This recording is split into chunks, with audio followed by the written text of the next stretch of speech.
weird to think that like we were just in that school a few months ago, and now I'm like looking behind at the building we were watching be built all of last year, and it's so big and beautiful and shiny. It's just so exciting.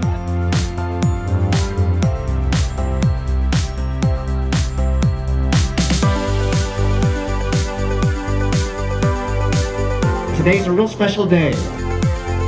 5, 4, 3, 2, 1.